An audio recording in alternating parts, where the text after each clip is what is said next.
Nagbabalik na naman si Boy Cubos, ang pinakamagaling na electrician dito sa abroad at hindi basta-basta gumawa. Oh my goodness. Hala, grabe. Pinalipad yung kabayan, oh? Pinalipad yung gloves ba, no? No, grabe kabayan, ang galing, no?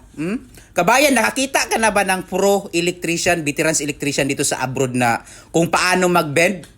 Tapos pro electrician na nanginginig ang kamay sa galing. Nakikita ka na, kabayan?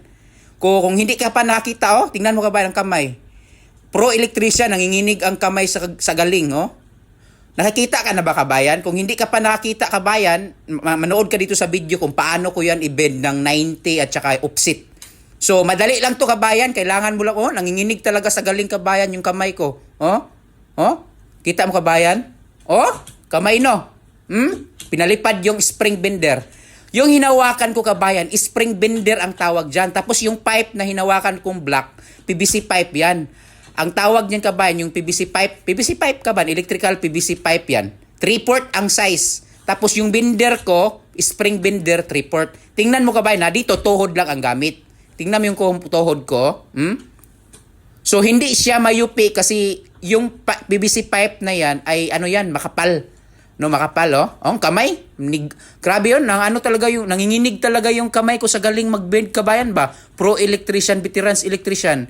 Kasi pag nandito ka na sa abroad, kabayan, pang international na talaga yung gawa mo. Nandito na kayo sa abroad, eh. Oh, tingnan mo. Ang dali mag-90, kabayan, oh. Tingnan mo. Oh. Oh. Walang ang kamay. Grabe talaga ang kamay, no? Tingnan mo, oh. No, ang dali, no, mag-bend. Pag magpunta ka dito sa lugar ko, kung saan ako ngayon, marunong ka, madali lang din. Alam ko na, kaya mo. Oh? Tingnan mo. Oh, madali lang, no? Alam ko na kaya mo pag pupunta ka dito kasi nakaya ko din, eh. So, ako, veterans electrician ako kasi matagal na ako dito. Yung mga galawan ko, pang-international na kasi matagal na ako. Oh, makita mo yun? Ang galing, no? Oh, tingnan mo offset. Pakita ko siya yung offset, ha? Offset, no? Ang galing, no? Ang 90 tapos offset, ang galing, no? Tingnan mo. Oh. Grabe ang, tinawanan, tumawa lang, kabayan.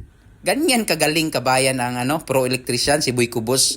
Yan ang mga galawan ng mga pro electrician na tawag dito, na siya, at talagang nanginginig sa galing. O na naman itong i-bend niya? Di pa offset at 90 lang? Parang mag-bend pa na naman, ha? Try natin kung ano yung i-bend niya. Tingnan natin, ha? Nang mabuti. Tingnan yung kabayan kung paano ginalaw. Ang tuhod. Tutok kayo sa tuhod. Ang galawan sa tuhod. Tutok kayo. Tutok kayo na maigi sa tuhod. Kabayan, grabe, no? Tuhod. Tingnan nyo. Ang tuhod. Tutok kayo sa tuhod, kabayan. 90. Grabe. Ang galing talaga ni Boy Cubos, no? No? Nanginginig ang kamay, Grabe, sa galing. Nanginginig. Yan, So, grabe talaga, kabayan, no?